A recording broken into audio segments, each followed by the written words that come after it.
𝗧𝗵𝗶𝗴 and 𝗧𝗵𝗃. Let's see what these Tamers have to offer. And yeah, I mean, we've seen both of these. First, we saw 𝗧𝗂 in the quarterfinals. Then we saw 𝗧𝗵𝗃 in that semifinal. So now we see them all come together. And 𝗧𝗵𝗃 respecting the 𝗧𝗏 nice and early. I think that's a very good Tem to respect. I've seen far too many teams that just think they can deal with 𝗧𝗏 that then just wind up eating it to one because, you know, you don't focus the aggression enough. The opponent just gets it out on an opportunistic turn. And then suddenly everything's gone topsy-turvy in mid or late game when suddenly the 𝗧𝗏 is back after you've lost like 3 of the things you want to take it down with. And suddenly everything escalates from there. Yeah, 𝗧𝗏, such an endgame monster, maybe the endgame monster, if you will. But let's take a look. So 𝗬𝗠 looking solid into a lot of the lineup of 𝗧𝗵𝗃, does double damage into 𝗧𝗏𝗺, double damage into the mix, neutral into pretty much almost everything else. And I think, okay, so actually, this is a pretty powerful lead into 𝗬𝗠 from 𝗧𝗵𝗃. I think this is possibly the best one that he's got into that, because it still applies a lot of pressure to whatever 𝗧𝗂 wants to put into the other slot. You've got the wastewater in if they want to pick 𝗵𝗃. You've got the plague for a lot of other things there. 𝗬𝗃 is looking a bit safe. Like, that's pretty reasonable into this. You can't really punish that too hard as 𝗵𝗃, but then that still doesn't really stop the plague uppercut or the plague wastewater or any combination of those onto the 𝗬𝗠 in this coming turn. 𝗧𝗂 does go for the 𝗬𝗃, still a very safe and comfortable pick into this as counter, doesn't immediately die to anything that 𝗧𝗵𝗃 has set out. Yeah, so both very similar openings. They both have that plague pressure. Most likely, I believe, or I recall, both have the handcuff pressure as well to trap in their respective Tems. And then both of these 𝗬𝗃s, I believe 𝗧𝗵𝗃 has the tireless 𝗬𝗃, or maybe both of these Tamers might have the tireless. I can't recall. Was it both of them? I'm pretty sure they both do, actually. One other thing, though, is that from what we've seen so far, 𝗧𝗂 is not running handcuffs on their 𝗬𝗠. This is a sweatband 𝗬𝗠, so we don't get the same board control out of this 𝗬𝗠 as we might from this 𝗵𝗃. I don't remember what item 𝗧𝗵𝗃 is running on 𝗵𝗃. I don't remember if that is, in fact, a handcuffs deer. Yeah, you're so right. I remember the sweatband now. So we'll see. We'll see nice and early when that turn 1 starts. But yeah, to say a little bit more, that 𝗬𝗃 with that wastewater hurts the 𝗵𝗃 a little bit more than the wastewater will hurt the 𝗬𝗠, of course. So maybe a slight edge, of course, having that counter pick, which 𝗧𝗂 did have. But we'll see. Never paints the full picture. 𝗧𝗵𝗃 does elect to pick up that game-winning 𝗧𝗏𝗺 and the 𝗬𝗏 mix. But a 𝗬𝗏 of her own, the 𝗬𝗏 Toucan, coming out to play here in game 1. It is the battle of the flexes. I do think that if 𝗧𝗏𝗃 can cement the 𝗬𝗠 kill early, then this 𝗧𝗏𝗺's looking pretty free. Like, only 𝗬𝗃 can really counter it effectively, and it doesn't hit it effectively. It just throws damage into it pretty comfortably without really being checked too hard by it. But then you still got to deal with all its partners, because we have a token that could potentially be picked up here. We see the 𝗂𝗟 instead. I almost kind of liked the token more, even though it left 𝗧𝗏𝗃 a bit more vulnerable to the 𝗵𝗃. But we'll have to see what happens in this game 1 of our grand final of this 4th qualifier. That indeed. Let's see who gets a little momentum. Starting off with an early victory. Feels a little bit more settling. So here it goes. 𝗬𝗠 𝗬𝗃 on 𝗧𝗂's side versus 𝗵𝗃 and his own 𝗬𝗃 on 𝗧𝗏𝗃's side. I mean, the 𝗧𝗏𝗃's 𝗬𝗃 does have things like that P-jab uppercut to really put it hurting on the 𝗬𝗠. But same could be said about 𝗬𝗃 on 𝗧𝗂's side onto this 𝗵𝗃. So this turn might be dishing out a lot of damage if these guys want to stay in. Yeah, they have some potential good swaps, though. I kind of, okay, it's really risky, but I kind of like the token swap in for 𝗬𝗠 if 𝗧𝗂 really wants to save it. But I think that you probably just, like, throw a bit of damage and exhaust down, because, like, getting exhaust in on 𝗵𝗃, if you don't think it's going to plague, feels fantastic. But the problem is, I think we're both convinced that this 𝗵𝗃 is probably going to be plaguing this turn. There's no reason for it to be clicking other moves. Yeah, unless or existing at all.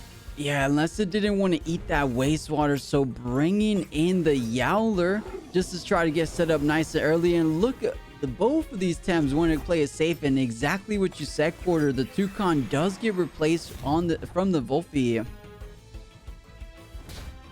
That heater just making it so much harder to get damage in on that early game. The 𝗬𝗏𝗺 not doing as much as perhaps 𝗏𝗺's wanted inside that exchange there. 𝗧𝗂 winning out thanks to the heater, and definitely being real spooky towards 𝗏𝗺's in this second turn here. We have a lot of swap-ins from 𝗏𝗏𝗃, but like I think you still have to respect that. And in the meantime, you're also like, okay, so now 𝗬𝗨 has come in on 2 hits. It's down to 56%. It can't show off here because this is double in for sure. Like, you at least have to respect that. If we see like a wind burst or a tornado into that spot, I think you're fine wind bursting with Tolkien here because that conserves stamina. You still do a ton of damage, and the cage comes down. Oh, actually catches the 𝗏𝗃, which was the target for the tornado. Let's take a look. 94. Man, 𝗂𝗏 just packed such a powerful blow, but the savage suplex, let's see if it can reciprocate a little bit. Just about 60%, so a little bit more into that 𝗂𝗏's favor. But I love this board out of 𝗧𝗂𝗧𝗵𝗶. The thing that I love the most is that they elected for the move that doesn't kill the 𝗏𝗃. My continual argument with Cage is what we've seen constantly with Cage throughout the entirety of Temtem, which is that if you KO your Cage target turn 1, you've kind of screwed yourself a little bit, because this means that your opponent can revenge kill you while you're trapped into the board as well. Since this is a 2 KO, 𝗏𝗺's can't swap anything, and he's still stuck with this 𝗏𝗃 that can't really do anything before the Tolkien takes it down. Yeah, you're absolutely right. You know, if he would have taken down the 𝗏𝗃, that would have been easy runway for the 𝗧𝗲𝗺𝗁 to come in and just one-shot Thunderstrike the 𝗂𝗏 after that. So not letting that cage be a bit of a double-edged sword, instead just having it favor on her side. And now 𝗬𝗵𝗆's wastewater may be enough to take down the 𝗬𝗨. It might be close, but I believe that 44% or so was only from the wastewater. So there's a way that a double up could take it down. I just don't know. I mean, this is tireless 𝗏𝗃, so it's get +1 attack, so I think it does go down. Yeah, no. If 𝗧𝗂 wants to target the 𝗬𝗨 this turn, which you are totally right, she does double into it. The Fire Tornado doing more than enough to be the secondary damage on top of that. The wastewater not doing nearly enough to this 𝗏𝗃. Kind of just a bit of extra damage in there to get the extra bit, just sort of throw something on the board before the 𝗏𝗃 just goes down. And the wastewater crushing into that. That's what the wastewater was for. It was to make sure that the OX happened onto 𝗧𝗂's 𝗃. The problem is that I feel like this 𝗃's already just done what it needed to do. The one downside that I have for 𝗧𝗂 here is that now it's pretty much just on Tolkien to take down 𝗵𝗺𝗃. I mean, 𝗂𝗵 can also do it, but that's pretty risky, right? Yeah, it's gonna be a little bit easier for that 𝗂𝗏 to do it. Actually, no, it both, because 𝗵𝗺𝗃 has a big old Thunderstrike for 𝗂𝗏 as well. So yeah, I mean, 𝗂𝗵 has to do a lot of heavy lifting indeed, but it looks to be 𝗂𝗵 good against 𝗧𝗲𝗺, good against the mix. So if 𝗧𝗂 prioritizes keeping this 𝗂𝗵 nice and healthy, or bringing out early before any kind of shenanigans setup comes out, so 𝗂𝗵 does come in. And maybe just a single plague is enough to take down this 𝗏𝗃 while the 𝗂𝗏 hits the back line. And maybe just brings out an 𝗵𝗺𝗃 of their own, because I don't think anything else wants to eat a big old Thunderstrike from 𝗏𝗺's 𝗵𝗺𝗃. You are completely right there. I think that's a really good play for 𝗧𝗃𝗃, and it keeps the Tolkien alive to come in later for even more just threatening moves. The Tolkien having, of course, the high energy fire tornado to deal with the mix. My concern here is that losing the 𝗏𝗃 actually still really hurts for 𝗧𝗂. Obviously, taking out a 𝗬𝗨 is a magnificent thing, and you totally take that trade. But oof, looking at her team without 𝗏𝗃, it's kind of missing a lot of answers to some of the sneakier win conditions from 𝗏𝗺's side. Yeah, absolutely. I mean, almost same could be said about the 𝗬𝗨. So just a solid 1-for-1 trade. It both hurt these Tamers to get it done, but the sparks onto himself, 50% increase on those special attacks. Okay, I see what 𝗏𝗺's is up to, trying to get those plagues to really punish the 𝗂𝗵, as 𝗂𝗵 is pretty much the win condition currently for 𝗧𝗂. See, this is my concern with this, is that 𝗂𝗵 is the only way to punish that. Now, we do, of course, have a similar sparks condition out for the 𝗂𝗵 here. I think if 𝗂𝗵 gets some sparks up and starts to become like sort of a high-powered threat through those, like +1 𝗂𝗵 is a horrifying thing. +2 𝗂𝗶𝗴 is even more so, even though we don't see any spread on this, like a +1 Dust Vortex. I have every confidence does far too much damage to that mix.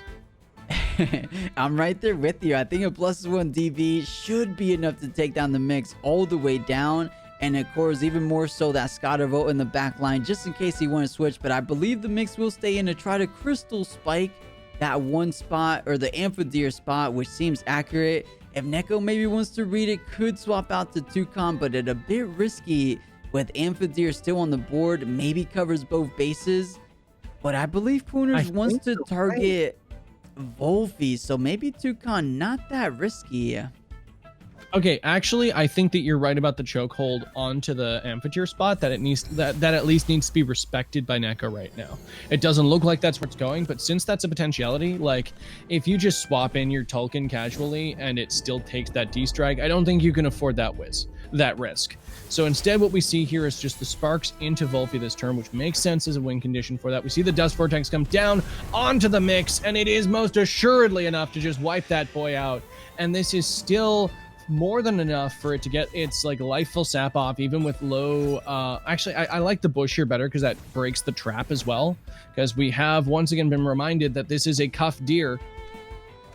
Yeah, the only issue though that I'm seeing is I believe 𝗵𝗵𝗇𝗺 3's priority plague is still going to be able to outspeed the bush from this 𝗂𝗶𝗴, and we saw it definitely did over 37%. So 𝗂𝗶𝗴 trapped in with nowhere to go. I believe he's going down at the hands of Corners 𝗵𝗵𝗇𝗺, and if 𝗂𝗶𝗴 goes down, I guess 𝗧𝗵𝗺𝗺 has to maybe do the heavy lifting against 𝗧𝗵𝗺𝗺, but the damage is equally traded with those big old thunder strikes.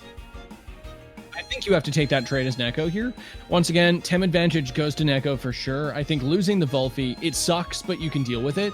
And if you get a free Aquatic Whirlwind onto that 𝗧𝗵𝗺𝗺, you take it, because then you're left with your 𝗵𝗵𝗇𝗺 still sapping the stamina of the other 𝗵𝗵𝗇𝗺 slowly but surely. Actually, no, you don't, because I'm pretty sure that Kunder's 𝗵𝗵𝗇𝗺 does outspeed. I'm not entirely sure the speed tierings of those two at the moment, but what we do have apparent is the fact that like Kunder's can't take too much of that punishment without throwing it like more back at this point. This is always the problem that we see with this, right? As you say, the plague does immediately take down the 𝗂𝗶𝗴 before it's even able to blink, but that does mean that that's just a free swap in for anything else that comes in there. Kind of like, you know, it's still great for Kunders, absolutely, but now I'm fairly certain that's an 𝗬𝗧𝗧𝗧 coming in, and the cheer up comes down. This is a really cool 𝗧𝗵𝗺 set.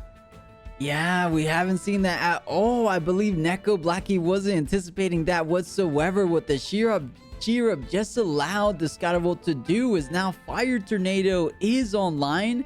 So the 𝗵𝗵𝗇𝗺 is insanely pressured out, and I don't believe Aquatic Whirlwind at +1, actually +1 special defense is not as crazy as we saw in the previous games. Maybe AWW might have enough in the tank to bring it down. What do you think, 𝗬𝗺? You think it's enough? I think it might be. This is kind of my concern with Kunders at the moment. He doesn't have any other round of play, so I think he just has to YOLO into this board. That's kind of the only outlet that you have when you only have 2 Tems. You don't have any swaps. You just got to take what's given to you. But I think that Neko Blackie's banking on this 𝗬𝗧𝗧𝗧 taking down this 𝗧𝗵𝗺𝗺 before it's able to respond effectively. Meaning then your Tulkun's free to just tear apart this 𝗵𝗵𝗇𝗺 without much recourse. I mean, okay, it's got recourse in the form of that terrifying Thunder Strike, but the problem is you only get so many of those, and we all know how bad 𝗵𝗵𝗇𝗺 stamina is. Yeah, Corner's running out, but has enough for 1 attack, and it's that +1 special attack. So this is the question. Of course, 𝗵𝗵𝗇𝗺 naturally faster than 𝗬𝗧𝗧𝗧𝗧 by a little bit. So man, if these guys have similar speed investment, 𝗵𝗵𝗇𝗺 3 Prio Plague could outspeed the 𝗬𝗧𝗧𝗧𝗧. If it does, that is 100% GG. Corners takes it home. But I have a feeling the 𝗬𝗧𝗧𝗧𝗧𝗧 might be faster. But it could be close. People do tend to spec their 𝗬𝗧𝗧𝗧𝗧 very fast, but 𝗵𝗵𝗇𝗺 is one of the only things that can outspeed it on base. So it really does turn into a question of the powerful who's got the faster 4-legged creature right now. I know a lot of people that are starting to go into faster and faster 𝗵𝗵𝗇𝗺 builds. I personally still really enjoy a sort of thick 𝗵𝗵𝗇𝗺 that can just take punishment and be a useful support boy, but there's a lot of different ways to build that. I think that So far, I don't think we've seen anything outspeed this 𝗵𝗵𝗸 with its plague. If anything's going to, it's going to be this 𝗧𝗵𝗺. Oh, and it looks like 𝗧𝗂's 𝗵𝗵𝗸 actually outsped its own 𝗧𝗵𝗺, but let's see. Okay, 𝗧𝗵𝗺 does get it off, so I believe at 44% it has to kill, and it does, so things are looking up for 𝗧𝗂. It's a 3v1 situation. Wow, so there we go. Yeah, there's our answer. Wait a second. That looks like it could have been a timer bug. Yeah. Ooh. Or a DC. Oh no, please tell me that's not an inopportune DC. These always happen at the worst possible times, it seems. Unless that was just a rest for low stamina, but the Thunderstrike does come down this turn. Problem is that's, okay, it does definitely take down the 𝗧𝗵𝗺, but you've not got any stamina for Tolkien there, friend. Yeah, that indeed, and the Sparks onto himself, trying to bring him back, trying to bring him out to the same exact damage as Corners here, but the Tolkien, as you said, he has another Thunderstrike, but has to overexert to do so. And if 𝗧𝗂 could get off her plague first, actually, wait a second, the exhaustion tick is already there, so it doesn't even have to do that. But I'm trying to recall, is Fire Tornado online for Toucan? I want to say it is. No, it isn't. 𝗧𝗂 used it to pop the Yowler and didn't get any other turns to bring the Tolkien back in. Oh, very true. Yeah, she did use that. I forgot she used it on Yowler nice and early. But yeah, so only Tornado would be online, which would be half effective. So maybe there's a way for Coiners, but kind of unlikely. You see the Tornado hit, potentially expecting some stam management. If nothing else, there's just no other options out here for 𝗧𝗂 outside of just throwing damage into the other board. Kunders does opt for some stamina control here, recognizing that he has to just sort of weather the storm here for a bit before responding, rather than just throwing his HP at the wall here before and like losing a turn to just taking out this Tolkien quickly. Yeah, I wonder if 𝗧𝗂 Spark onto the Toucan was better, or just a Sparks onto himself, because Toucan no longer with the priority since Tornado was just used. I don't think Toucan's going to be seeing another turn. I think a Thunderstrike heading in that direction. So I'm not too sure if a Sparks onto it would have been ideal. Maybe he was trying to outspeed the Tornado so that it could hurt a little bit more, but the Plague does come out, bringing around 54%. What does this Toucan do? That outsped on speed arrow as well. So 𝗧𝗂 definitely has the faster deer, meaning that exhaust is going to smart. Yeah, so that's a lot of stamina that we saw go down there. It's definitely enough to overexert by like 10% HP. This is pretty crushing because now like both wind up resting this turn, but then this just means that even after relaxed, this is that much more that Kunders has to face off against with this 𝗵𝗵𝗸. Now the flip side of this, actually I was about to say the flip side of this, but I just looked, both of them are +1. When did 𝗧𝗂's 𝗵𝗵𝗸 get that +1? Did I miss that? Yeah, it was on the 𝗧𝗵𝗺 play. Well, yeah, I saw 2 Sparks. It was 1 Sparks, and then it was a Sparks onto the Toucan, which is why we were a little confused. But make that Sparks number 3, but only 2 that 𝗵𝗵𝗸 received. And Corners, of course, overexerted, having to rest his turn. And the relax, man, 𝗵𝗵𝗸 was kind of low, but now back up to 72%. This is looking like it's going end game, or going kind of late, but at the same time, as you mentioned, 𝗧𝗂's 𝗵𝗵𝗸 is faster. And that's gonna make the biggest difference in the world. That plague pressure, stamina pressure, a little bit too strong for the faster deer. Yeah, it seems like a lot of games these days are coming down to 𝗵𝗵𝗸 versus 𝗵𝗵𝗸 because it's so easy to save it till late, sparks it up, and use it to try to wipe away anything else that comes out against it. It's definitely a considerable threat for that because of its ability to self-buff and throw out high-speed attacks. Definitely something powerful inside that. The problem then becomes like, do you outspeed? Like, the problem is 𝗵𝗵𝗸 is the key to its own destruction. Having Plague, one of the best exhaust moves in the game, if you're quick enough, is a really powerful thing. Yeah, absolutely. We're gonna take a look, but both of these guys keeping the same game plan, just sparks it up on each side. 𝗧𝗂 finally having a rest, but however, that leaves 𝗵𝗵𝗸 back up to 100 HP. So starting from scratch, And now they're on even grounds. +3 attack, +3 special attack on each deer. I mean, if for speed, okay, make that +4. This is close, but I think Neko still has it because of the speed advantage. I'm kind of surprised that Kunders just rested there, unless they were expecting a plague that turn. This is where the mind games are starting to come in. But Neko at +4 versus the +3 of Kunders means that Neko's definitely, with the faster and stronger deer right now, definitely feeling that they're in a strong position. We see the rest out from... Oh, no. Actually, that was a speed tie again. Okay, so they are speed tied. Interesting. Oh, yeah. Kunders did go first on that, Sparks. You're so right. So... Yep. Wow, this is indeed a speed tie, so it might be bouncing back and forth of whose plague is going first. Oh man, we're gonna have to do some big brain thinking of who's gonna be getting the last shot on each other. This is just too close to call here. I think both of these Tamers can take it now that the speed tie has been confirmed. Actually, it looks like chat's checking us on that.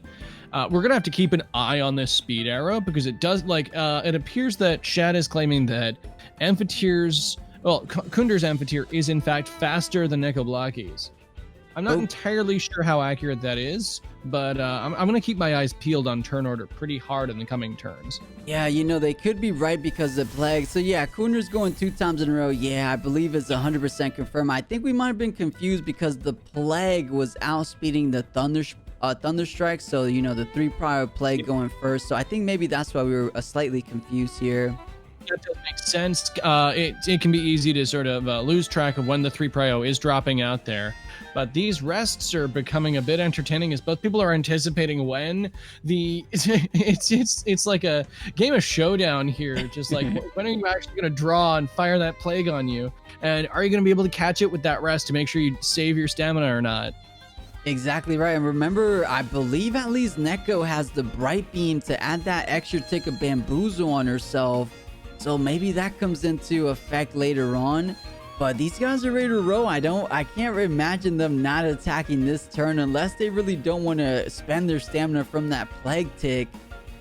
But I think if there's any turn to attack, it would be here. We're heading to turn number 18. I don't think we're going all the way to 30, but I definitely see this at least a couple more turns here. I mean, it would absolutely tickle me if the mind games took us to turn 30, because there is no other reason for it. 𝗵𝗵𝗃 off of Kunders goes first with bright beams. This does mean that, okay, the bright beam in response from 𝗵𝗵𝗃's 𝗂𝗀𝗃 does not outspeed. Once again, we are getting the high speed of Kunders confirmed here in these coming turns, most assuredly. As having to block that evade there, it's kind of a zero-sum game, but it does remove the hold of that for both of our players.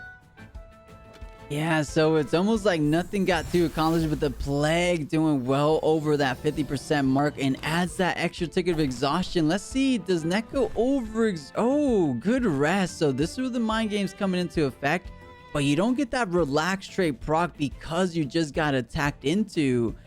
And wait a second.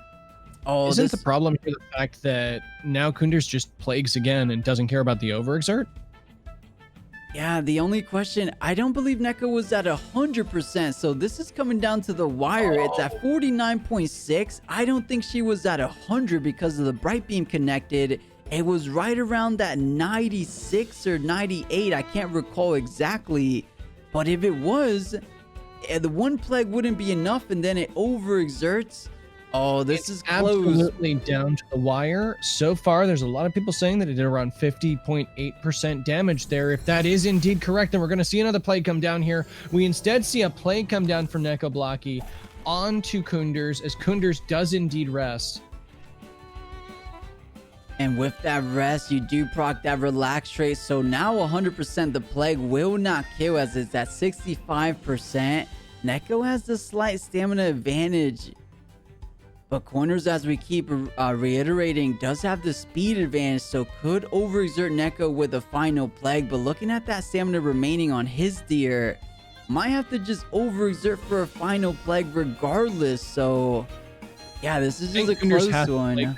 I agree with you there, because if he doesn't, if he rests again, then he's just taking more damage and he's back into a battle like that he knows he can't win, right? Like, this is the turn Kunders has to just accept the fact that he overexerts to this, but that 𝗧𝗃𝗃𝗃 will overexert harder. That's a horrible sentence to say, because like so many results inside that do not win you the game. But I don't see another outcome for Kunders here outside of like hoping your Bright Beam goes first. But if all 𝗃𝗃 has to do here is click Plague.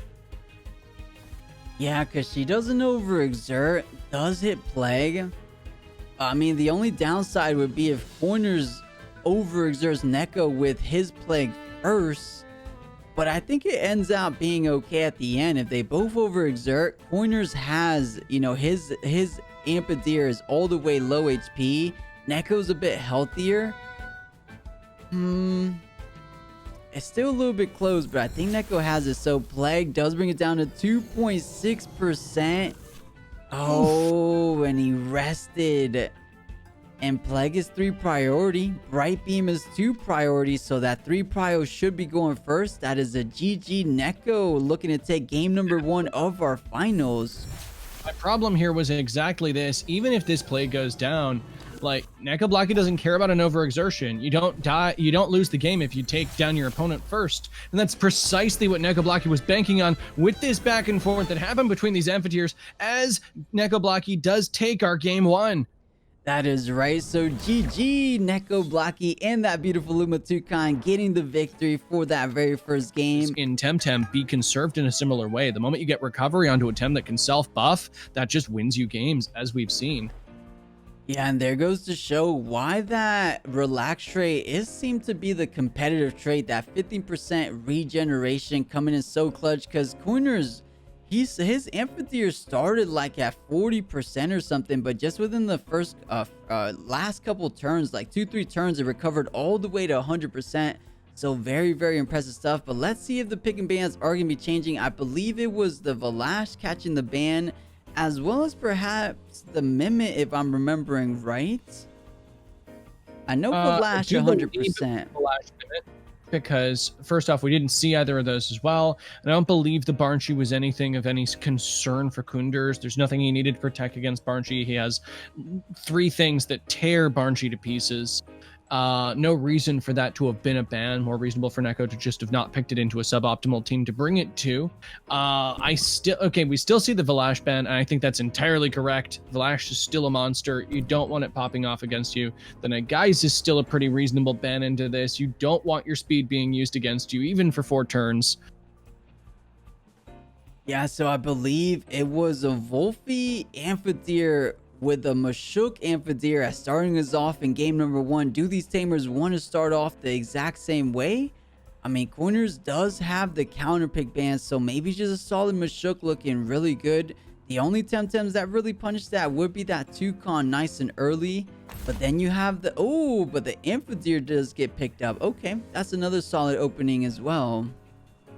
I mean, amphitheater is very safe still into a lot of Neko's team because of the secondary picks that Kunders has available, right? Like, if you pick 𝗃𝗃𝗃 into that, there's still the 𝗵𝗃. If you pick 𝗵𝗃, there's still the mix. That's a little bit more of an even trade, but you also have the Tolkien, the Kiinu, even. There's a lot of separate options there. I actually don't think Kiinu's as good an answer to 𝗵𝗃 anymore, because we're seeing all these fast, aggro, wastewater spamming, tireless shooks running around. I'm so used to thinking, oh yeah, Kiinu counters shook, and then like, no, it gets outsped and wastewatered to death. It's a very strange new world. Still though, as we're looking at this, I do still think that I think you're entirely right. We're going to see another opener very similar to what we saw last time, as we get the 𝗵𝗃 probably picked from Kunders here. Yeah, seems kind of ideal. Get that uppercut. I believe one single uppercut was enough to do over 50%, so just a solid turn. And yeah, I like what you said. Usually you used to think back in the day, you know, Kiinu could get off at least 2 beta bursts on a 𝗵𝗃. But yeah, with those wastewaters roaming around, it's no longer a thing of now, a thing of the past. So let's see, Toucan very strong against a handful of stuff like that mix, like the 𝗵𝗃, so I could see that. I just can't recall what they banned. I'm saying it was the 𝗵𝗵𝗏 only because we didn't see the 𝗵𝗵𝗏, but it will be the Toucan. So no beautiful Luma Toucan today in round number 2. Let's see if that makes a big difference for Coiners. I do think that's going to shift things a bit. I mean, obviously the Kinu ban is still very strong out of 𝗧𝗵𝗶𝗶𝗶. Don't let people have Kinu if you think it's really going to adjust your plays against them. Like even if you know that you have an answer to it, it's just a slippery little demon, and it's going to move around the board giving your opponent free buffs. That's always a frightening thing. The token, however, was instrumental in taking down a couple key threats last game, if we recall correctly. Still being the ultimate thing that, I mean, it threatened down the Amphitheater, it didn't actually take it down, but it helped take down the Yowler as well. And the heater turn at the beginning was still very valuable for 𝗧𝗵𝗶𝗶𝗶, gaining a lot of momentum, getting the positive trade there. Yeah, absolutely. It was one of those early on with that cage play, right? It was the Tornado keeping the Mashuk locked in, and then fired Tornado into the Wastewater to end the Yowler stay in that very first game. But hey, game 2 looking to be slightly different here. Let's see if Neko closes it out in style, just 2-0, or does Corners doing what he did in the semifinals bring it to a game number 3? Let's go ahead and find things out. I mean, as we saw in game number 1, both solid openers, and both players played it safe. If I remember right, Neko retreated their Wolfie, Corners retreated their Amphitheater. So let's see if they're going to be doing about the same here. Well, one thing that we can definitely see out of Kunders, having seen them fight 𝗧𝗵𝗃 as well, is they're perfectly willing to take their opponent's aggression and use it against them. Like, we know that Neko likes making hard reads. If Kunders does the same thing they did to 𝗧𝗵𝗃, where it's just like, you know, you like basically count on the fact that you need this thing to win, and then use the fact that it's so valuable against your opponent, and just force, like, take advantage of them trying to disrespect the fact that you're going to try to keep that safe. Like, basically you play against that, be a bit more bold into that, and that could very well be the way that you get back here. Obviously that's harder to do in game 2. You don't have the safety of your game 1. You don't have that window there. Neko has a bit of a safety net here. If she loses the next game, then she still has another game to bring it back. At this point, Kunders has to win this one, right? Yeah, so I think Neko could play a bit riskier, as you said. It has a bit more wiggle room with that game number 3. Corners doesn't have the luxury, so it has to play on point. Super sharp, has to maybe tend to play her on the safer side, but sometimes you gotta play a little bit risky to take out a Tamer at the high caliber like 𝗧𝗵𝗶𝗶𝗃 yourself. So we'll see. It's looking like a good one, but you see the impact of this game, the intensity of this game when that turn 1 is taking a bit to decide on those moves there, as we see Corners really diving into that time tank and trying to say, are we staying in with Amphitheater, or am I retreating for something like that mix in the back line, or the Toucan to pressure out the Mashuk as it did in game number 1? Or no, I'm thinking of the other Toucan. It's a tough one.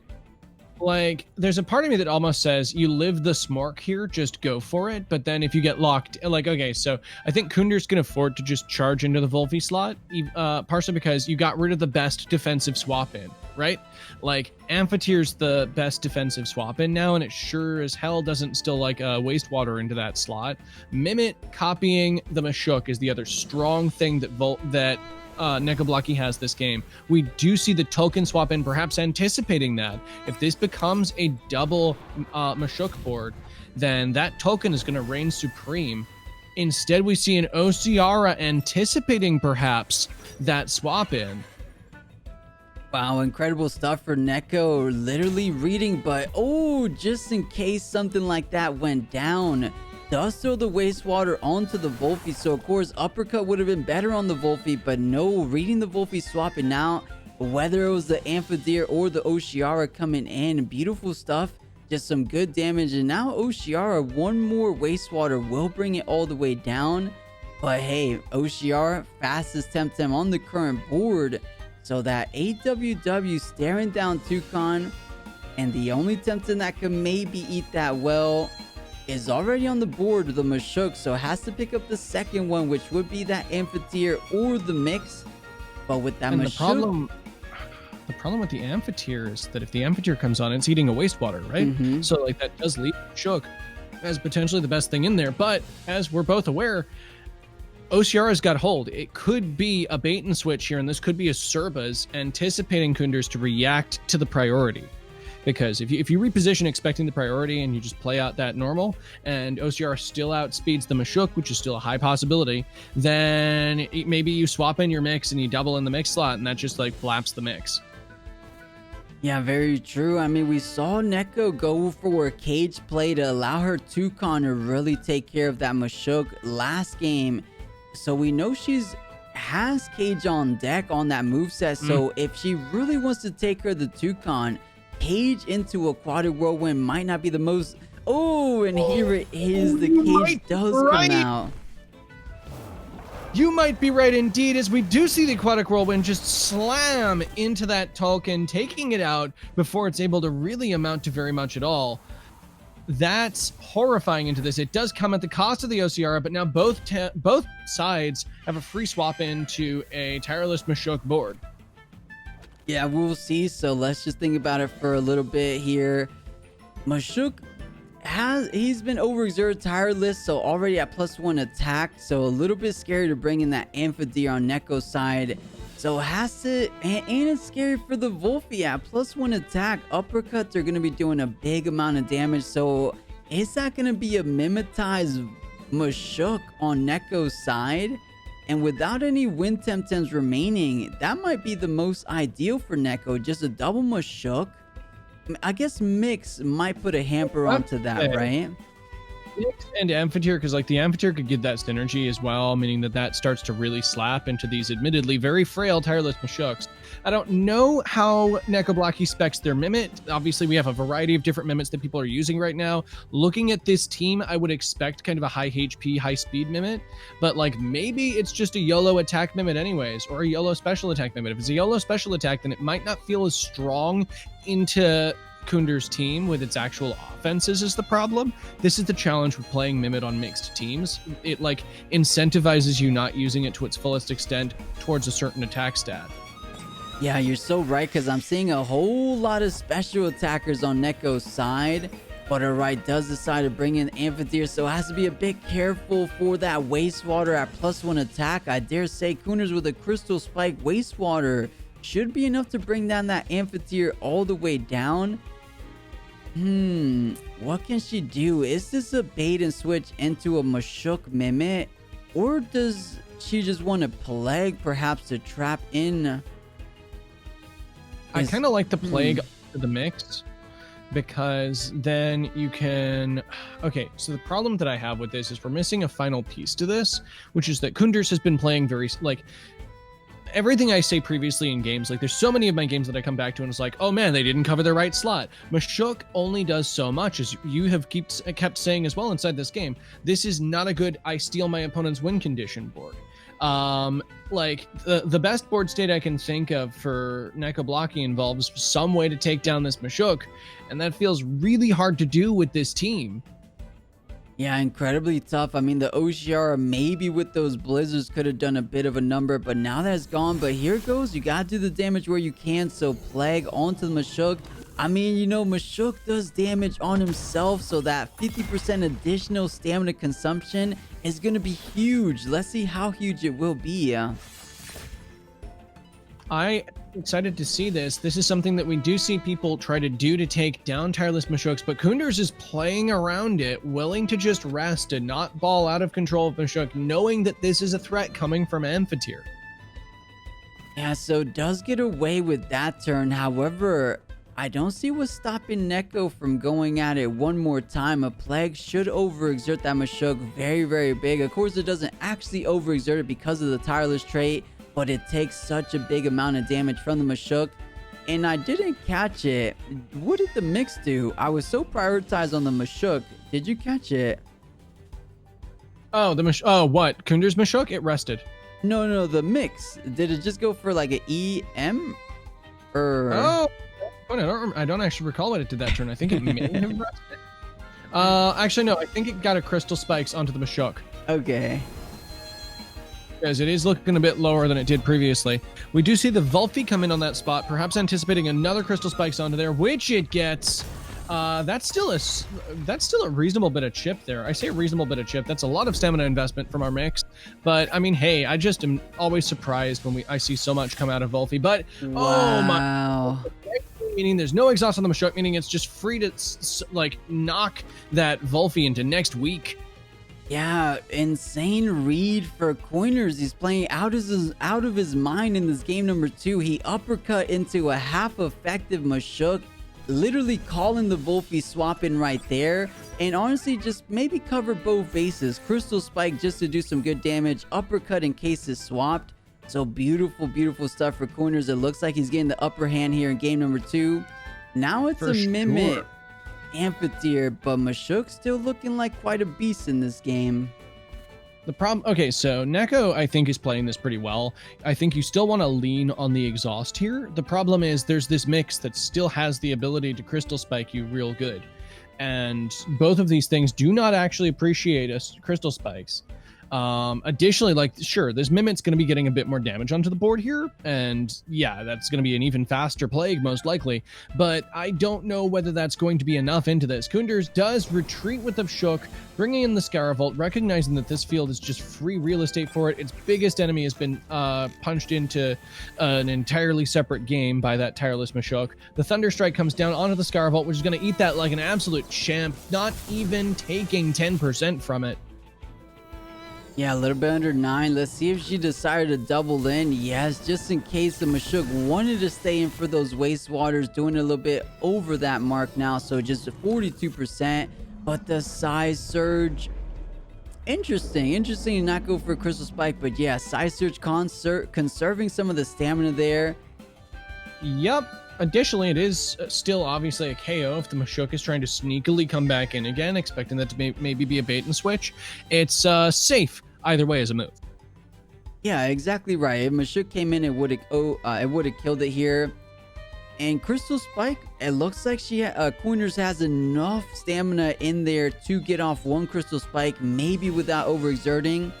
So if Mimic wants to stay in, it will go down. If the 𝗵𝗃 wants to come in instead, I think a good double up from the 𝗧𝗵𝗺, which is a Thunder Spike or Thunder Strike with the Crystal Spike, should be enough. I think just Coiners solidifying the driver's seat position here. There's nothing I believe 𝗧𝗃 can really do. I mean, I hate saying that too early, but it looks like the Mimic stayed in, so does get the plague to try to overexert the mix. Okay, that's a good step in the right direction. This is interesting, actually, because at this point, the mix is now into Puppet Master range. I don't believe the Crystal Spikes overexerts it from here, so this is kind of some wild last-ditch plays that I'm seeing out of 𝗧𝗃𝗁𝗏. You still lose the... oh my god, that goes down to Bright Beam. You lose the Mimic, but you do get potentially a strange and exciting victory open to you. But the problem is you still have to deal with this Fire Tornado 𝗧𝗵𝗺 staring you in the face. I believe that is now online.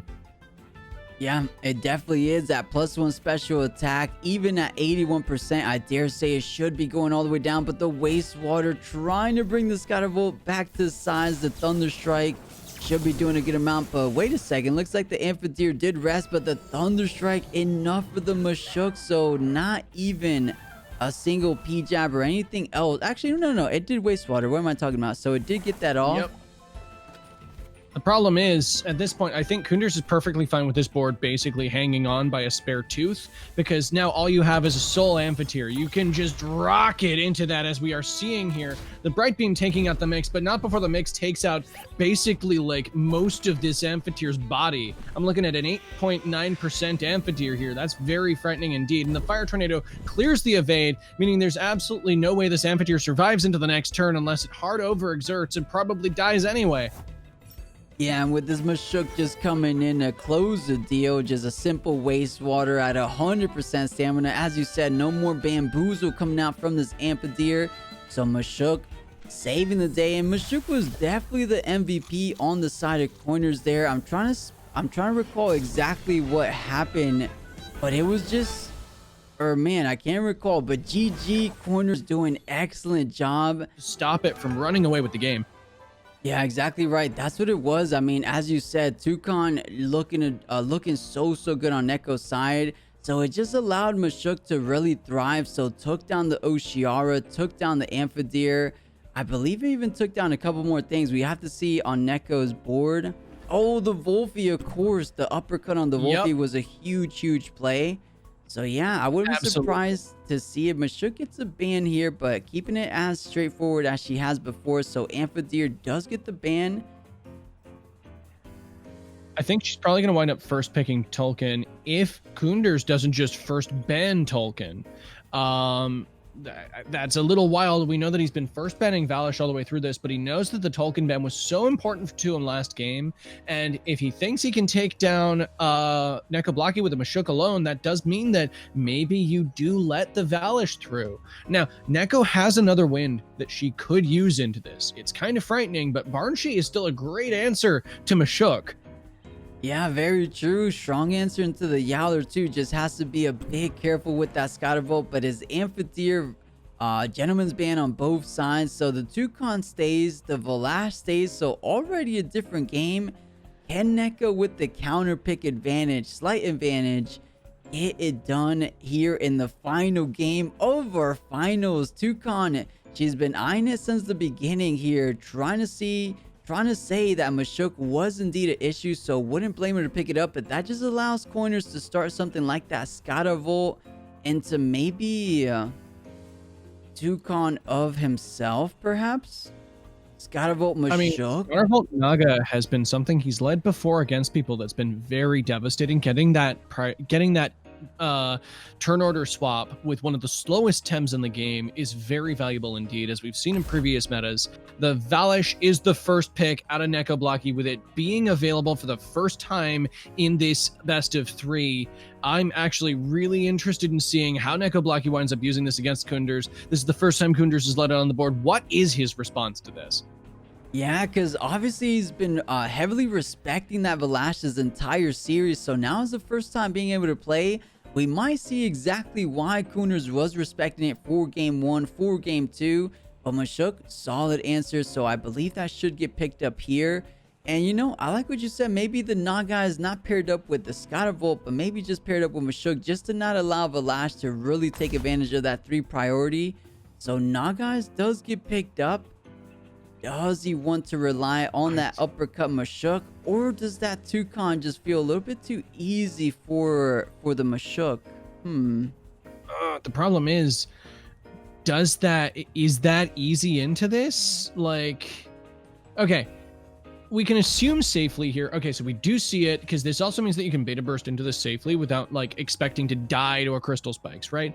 We can assume safely that means that, you know, the beta burst and the wind burst into it means that the madness buff has to be respected as not the ideal play there. You can't crystal spikes into the 𝗏𝗏𝗏𝗏𝗏s just freely, because that triggers the reactive value. You definitely don't KO at that turn. Could be a madness buff off the 𝗏𝗏𝗏𝗏𝗏s as well. Kind of turns that into a shell game. Yeah, we'll see. And of course, with 𝗏𝗏 having that counter pick, coiners picks up the Toucan, but 𝗏𝗏 maybe leaning towards that 𝗬𝗏𝗏𝗏𝗏𝗏. Huge damage. Of course, that turn 1, as you mentioned, the heater trait, always so much value. Overall, 60% damage mitigated if 𝗏𝗏 wants to go on the offensive. So, I mean, this is about as offensive you can get here. 𝗬𝗏𝗏𝗏𝗏𝗏 𝗬𝗏𝗏𝗏𝗏𝗏 turn 1. But Toucan's such a fantastic trait in heater. Agreed. That heater is really going to put a kibosh on a lot of 𝗏𝗏𝗏𝗏𝗏𝗏's turn 1 aggression, which is going to be kind of frustrating. And on top of that, we have 𝗬𝗏𝗏𝗏𝗏𝗏𝗏𝗏 as well. One other thing we haven't really talked about here is that 𝗏𝗏 really quickly went from like respecting the 𝗏𝗏𝗏𝗏𝗏𝗏s to being perfectly comfortable like dealing with it. So I suppose another question that we have here is, what's 𝗏𝗏𝗏𝗏𝗏𝗏's plan for this 𝗏𝗏𝗏𝗏𝗏s since she has decided to let it through? Or is this a pick of convenience by 𝗏𝗏𝗏𝗏𝗏𝗏s due to the fact that 𝗏𝗏𝗏𝗏𝗏𝗏 just recognized that the 𝗵𝗏𝗏𝗏𝗏𝗏 is also a significant threat? Yeah, you're so right. I mean, 𝗬𝗏 a solid answer if he's able to get off his attacks. 𝗬𝗏𝗏𝗏𝗏𝗏 a solid answer, but it looks like 𝗏𝗏 not really caring that the 𝗵𝗶 goes through, prioritizing the Kiinu ban. So, I mean, 𝗵𝗶 still roaming that background and really take a punishment, or really dish out a punishment on that 𝗬𝗏𝗏 and the 𝗬𝗏𝗏𝗏𝗏, as we saw from the previous game. But we'll see. It all comes down how these Tamers want to maneuver their Tems, of course. 𝗬𝗏𝗏𝗏𝗏𝗏 and perhaps a 𝗵𝗏𝗏𝗏𝗏𝗏𝗏 rounding out 𝗏𝗏's team. How does coiners want to round it out? He has the options between Mix and Yowler. I still quite like the mix into this. It's a little bit riskier. There's a lot of things here that can take it down. No, he actually goes for the Yowler instead. This still fits, honestly. The 𝗬𝗍𝗃 into the 𝗬𝗍 is great. Not dying to 𝗬𝗃 is great. The token does mean that it's not like a home run against the 𝗬𝗃 like it was last game. You can't just like get your tireless up for free on your Mashuk and just slug into it as hard as possible. But here we go into our final game of our finals of this 4th qualifier. Will 𝗧𝗵𝗵𝗶𝗶𝗴 be able to take it back from that defeat last game from Kunders, or will Kunders be able to keep this pace and get another game 3 victory against a heavy hitter out of Exotic French? Yeah, you might say 𝗧𝗵𝗵𝗶𝗴 would be favored here, being that #1 seed. So Kunders trying to do a bit of an underdog story. But to the point earlier, 𝗀𝗏 maybe picked up there because of the Sea Aura perhaps too. So 𝗀𝗏 does thrive under the Sea Aura conditions. So maybe that's just another little reason as well. But let's try to see how this turn 1 might play out. So I believe 𝗧𝗏𝗃 does have a special attack 𝗏𝗏. I don't believe it was a physical base, but I could be wrong because we didn't see it in this final series, but I'm pretty sure it was special from before.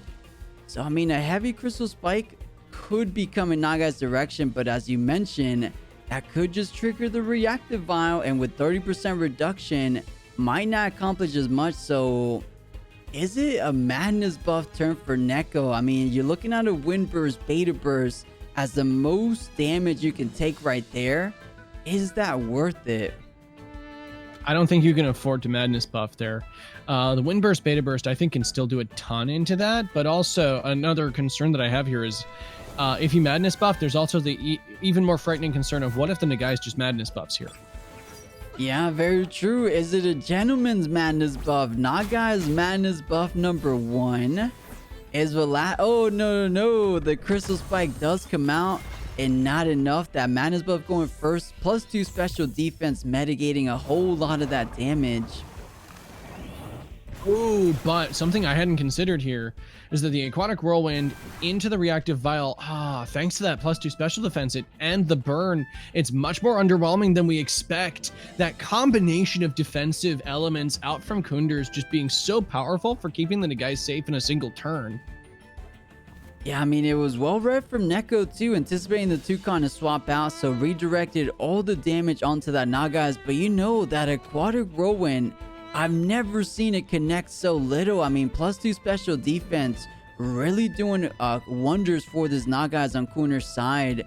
Because yeah, usually we're used to seeing it pack such a punch, but the combination with that +2 special defense, with that 30% extra tick of burn, 𝗬𝗍𝗏𝗃 didn't look as frightening as she was previous games, and now she has to deal with the Psy Surge wastewater perhaps coming that direction.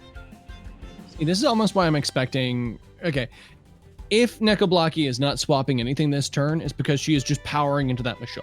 Like, if you Crystal Spike and Blizzard it, you might be able to get an even trade here. You probably still lose your 𝗬𝗍𝗏𝗃, which I don't think you can afford to do, because you need the 𝗬𝗍𝗏𝗃 to deal with the Scaravolt. It's really useful against the Tolkien as well. There's a lot of things you can use your 𝗬𝗍𝗏𝗃 for here.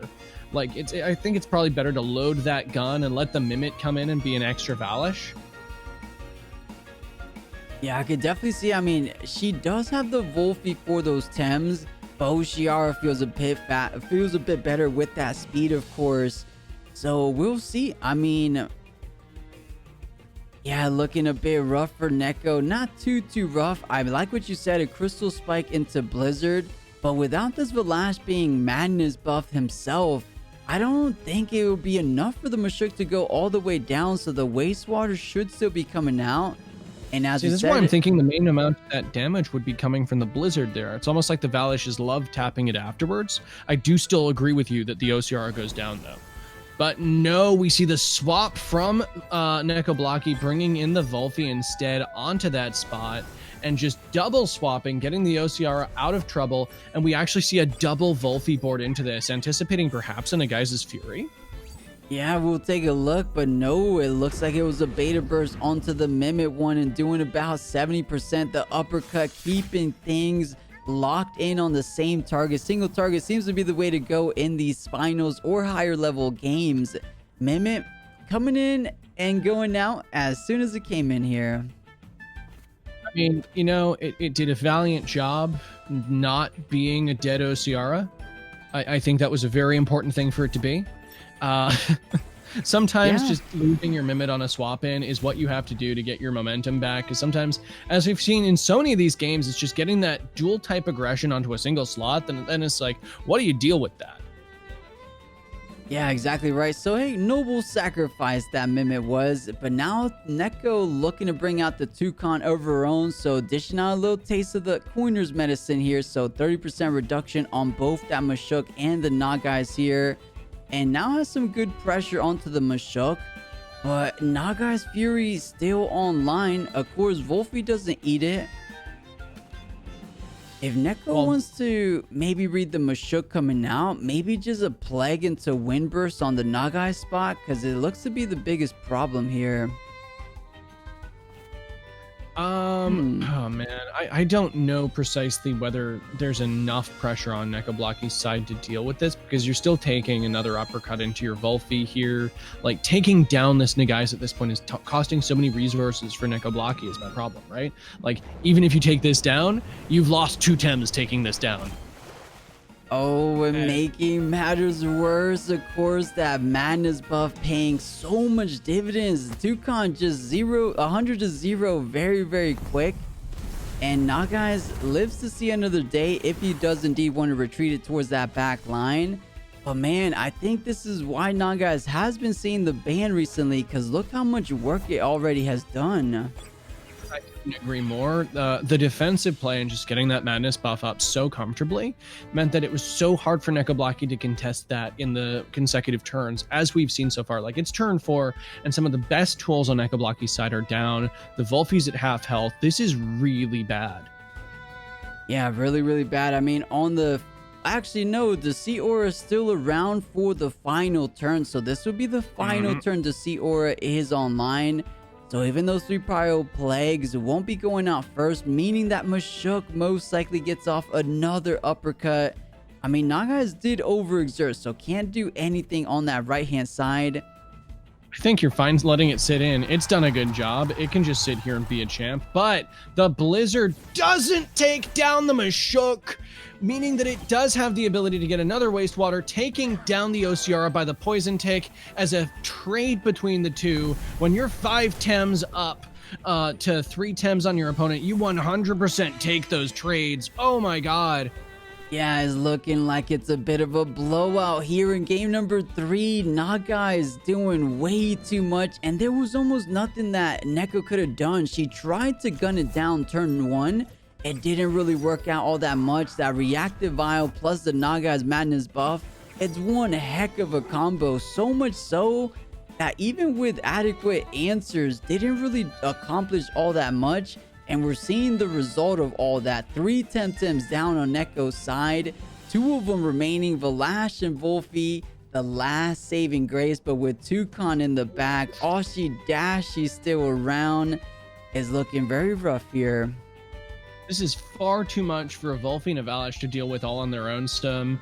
The Nagai's does still actually have the ability to use another move, so if 𝗧𝗏𝗶𝗴 really disrespects it and just powers into the 𝗧𝗨𝗨 here, then we're looking at what, another like beta burst onto something. You can't afford that. The plague goes into that this turn. The madness buff does go down on the 𝗏𝗨𝗡. This could be it in terms of that, because we do just see the show off this turn, as is almost always the way for a 𝗨𝗨 with no hold. We barely ever see clinch these days, so this does mean that this is like the last ditch effort. This is like the Hail Mary out of 𝗧𝗏𝗶𝗴. If this 𝗏𝗨𝗡 can gain some value, that's fantastic, but we have this token right here saying, oh hey, how about that crystal stab you got there, friend?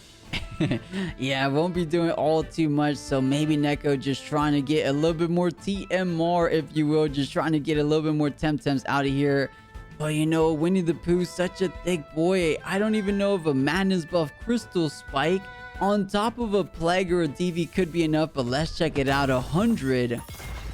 Okay, exactly. Ooh. 50. Interesting.